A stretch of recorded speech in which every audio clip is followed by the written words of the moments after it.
Yo, salut à tous. Bon allez, aujourd'hui, on va voir le second topic de Freud. Voilà, on a vu le premier, et là maintenant, on va essayer de voir le second topic. Je vais essayer de vous raconter ça. Ce qui est sûr, ce qui est certain, c'est que là, avec le premier et le second topic, on va voir de quoi commencer à s'amuser, de commencer à lire et interpréter des choses, à comprendre des choses.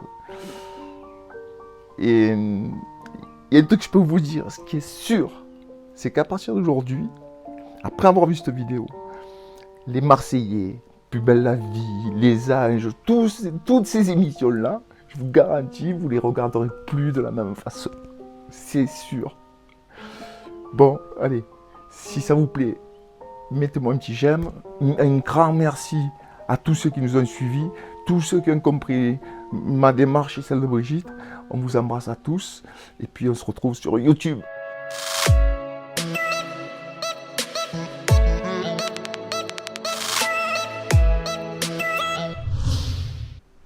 Alors, on y va. Bon, on avait vu que Freud, il y avait deux périodes. Avant 1920, on a vu le premier topic qui était avant 1920. Et là, on va voir le second topic après 1920. Dans ce topic, Freud cherche à rendre compte de la dynamique du psychisme. D'accord ? Mais sans remettre en question la première topic. La seconde topic, en fait, c'est un complément de la première. La première, c'était les trois couches, conscient, préconscient, inconscient. Et après 1920, il a compris que ce n'était pas suffisant. On ne pouvait pas se limiter juste à ces trois couches-là. Il y a d'autres choses. Et là, il va définir encore trois instances. Il va définir le moi, le ça et le surmoi. Dans l'ordre, ça donne le ça, le moi et le surmoi. D'accord ?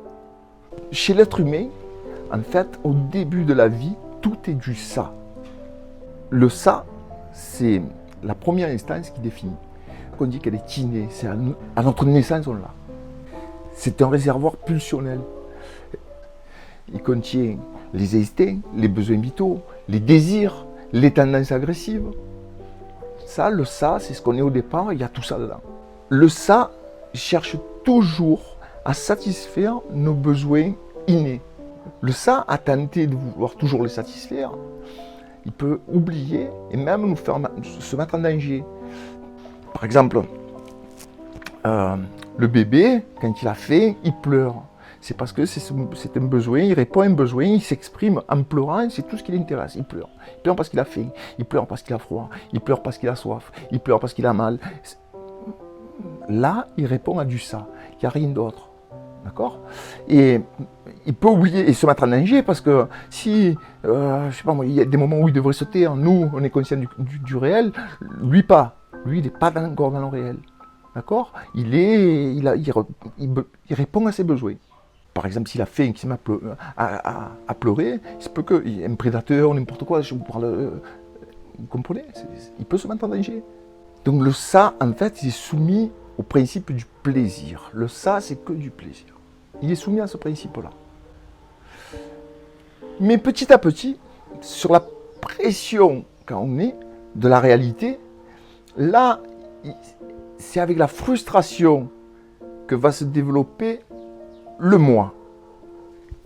Moi. Parce que quand le bébé pleure pour sa tétée, il a faim, il répond, il se met à pleurer. La maman, elle vient. Mais elle n'est pas obligée de le donner de suite. Donc, à partir du moment où lui, il va dire j'ai faim, et je ne comprends pas qu'elle ne réponde pas de suite, il va commencer à avoir une frustration, il a faim. Et de là, va commencer à émerger, donc du ça, va commencer à émerger un petit truc qui va s'appeler le moi.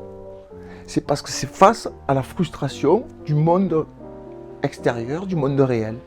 Donc le moi, c'est la seconde instance qui va se mettre en place. Elle ne se met pas d'un seul coup, elle va se mettre progressivement jusqu'aux 3 ans de l'enfant. Et quand il sera capable de dire « je », parce que le moi est construit et solide à partir du moment où l'enfant est capable de dire « je ». D'accord ? il y a certaines pathologies où le sujet est incapable de parler de lui à la première personne. Là, il y a eu un problème. Ou de se reconnaître dans un miroir. Il y a des gens malades comme ça. Et là, c'est des signes que c'est un moi fragile. Donc, le moi est considéré comme acquis, et non pas inné comme le ça. Le ça, c'est inné à la naissance. Acquis, c'est en fonction de certaines choses qu'on va construire le moi, le je. La frustration de maman qui n'apporte pas le biberon de suite ou qui ne donne pas le sein de suite à son gamin, ça c'est une frustration. Donc, d'accord ? C'est au travers de la frustration que le moi se construit. Le moi cherche toujours le moyen le plus favorable et le moins périlleux, d'accord ? Pour obtenir satisfaction. Le moi, il va toujours chercher un moyen pour prendre sa décision, parce que le moi, c'est le je décide. Donc le moi décide. Le ça produit des besoins et le moi va dire oui ou non, est-ce que je le suis ou est-ce que je ne le suis pas.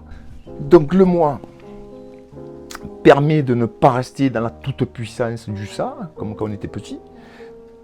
C'est avec le moi qu'on apprend à s'accommoder de la réalité extérieure. C'est parce qu'on a conscience de la réalité extérieure que le moi se construit. Alors maintenant, on va voir le surmoi. Le surmoi, c'est cette dernière instance qui se met en place chez l'enfant. C'est sous la pression des principes moraux et culturels, des interdits de la société, des interdits des parents. C'est tout ça qui font que cette instance s'installe. Il y a une partie du surmoi qui est collective, comme l'interdit de l'inceste, la loi. Ça, c'est des interdits collectifs. Et il y a une partie individuelle aussi, comme l'autorité parentale. L'autorité parentale, c'est des interdits individuels. On n'a pas les mêmes interdits, on n'a pas les mêmes parents, donc forcément on a eu des interdits différents. Il y en a chez qui il y a des choses qui sont tolérées, d'autres pas. Et on connaît tous le rôle essentiel des parents qui donnent les premiers principes éducatifs de vivre en société. Le surmoi, en fait, est rempli d'interdits. Le surmoi contient de l'interdit. C'est le surmoi, par exemple, qui est à l'origine de la culpabilité. C'est parce que c'est la vision des autres, c'est les interdits, c'est ça qui nous fait culpabiliser. Donc il y en a un qui est le ça, c'est le plaisir, la notion de plaisir, et le surmoi, c'est la notion d'interdit. Forcément, ils n'ont pas les mêmes buts, et c'est pour ça qu'ils s'opposent. D'accord ? Ils s'opposent sans cesse entre l'interdit et le plaisir, ça s'oppose. Le ça nous incite à faire des choses qui répondent à des besoins et à nos pulsions. Et le surmoi s'y oppose par des interdits, la morale. Donc, ils sont sans cesse en opposition. D'accord ? Parce qu'ils n'ont pas le même but. Le moi et le ça ont des conflits externes, mais il y a des conflits internes aussi. D'accord ? En fait, on peut imaginer le ça et le surmoi avec le petit ange et le petit diable. Et chaque fois qu'on se met petit ange, petit diable, qui se pose la question, et le moi, c'est celui qui écoute et qui décide. Et rassure-moi, t'es pas en train de te dégonfler là? Il est où l'autre? Oh! Navré de sur tard. Alors qu'est-ce que j'ai raté? On va prendre, par exemple, un exemple de conflit entre le ça et le surmoi. On va dire que vous voulez faire un régime, vous avez pris la décision, vous dites voilà, à partir de maintenant, je fais un régime. C'est bon, vous faites le régime, descendez, vous passez par la boulangerie, un éclair au chocolat, comment? Un bon éclair au chocolat, c'est la mise. Là, vous commencez. Et là, petit ange, petit diable. Un, il te dit, le ça, il dit, vas-y, mange-le, que t'attends. Tu te régales, j'ai envie. Mais de l'autre côté, tu as le surmoi qui te dit, mais non, tu t'es engagé, tu as pris une décision, tu dois tenir parole. Tu vois? Ça, c'est un conflit. Et toi, tu es au milieu, le moi. Il doit prendre des décisions. Le problème, c'est que d'un point de vue de la psychologie, peu importe la décision qu'on va prendre, si tu le manges pas, d'un côté ou de l'autre, tu vas faire des sentiments pour rien. En fait. Peu importe, parce que tu vas faire prendre une décision d'un côté, tu vas avoir où tu as la frustration, parce que tu vas tenir parole, mais tu vas être frustré parce que tu ne l'auras pas mangé. Et de l'autre côté, la culpabilité, parce que tu auras cédé. Parce que tu vas te dire, putain, j'ai cédé, j'ai pas tenu parole. Donc tu as de la frustration et de la culpabilité. Arrange-toi avec ça. Par contre, il y a la sophrologie, elle a un autre point de vue. Là, je vous expliquais au niveau de la psychologie. La psychologie, il y a deux trucs qui ne sont pas... Mais la sophrologie, elle apporte peut-être une solution. Pas mal à entendre. C'est-à-dire de prendre une décision en pleine conscience. D'accord ? C'est-à-dire que peu importe ce qu'on va prendre, tu le manges, tu ne le manges pas, mais ce qu'il faut, c'est que tu le fasses en pleine conscience. C'est-à-dire que si tu le manges, ben, tu te dis, je me fais plaisir, je l'ai voulu, je me régale. Ou alors tu ne le prends pas, et pareil, tu le fais en pleine conscience et tu ne souffriras pas. Parce que tu l'auras fait volontairement et en pleine conscience. En fait, le combat, ce combat-là, entre le ça et le surmoi, tout est une question d'équilibre en fait. Il faut quelqu'un qui serait trop dans le plaisir, qui aurait que du ça, ne pourrait pas être équilibré. Trop de ça fait qu'on serait toujours dans la pulsion. On ferait tout n'importe quoi.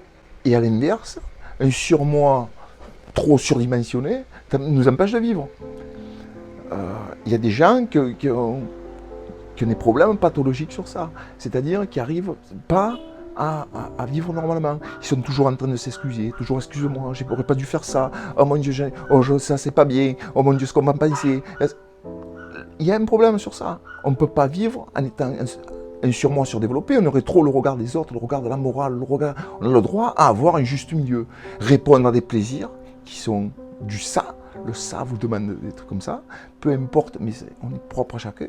Et à l'inverse, on a besoin d'être aussi, avoir une morale, il y a des choses qu'on ne peut pas faire, parce que, voilà, pour avoir une vie sociale.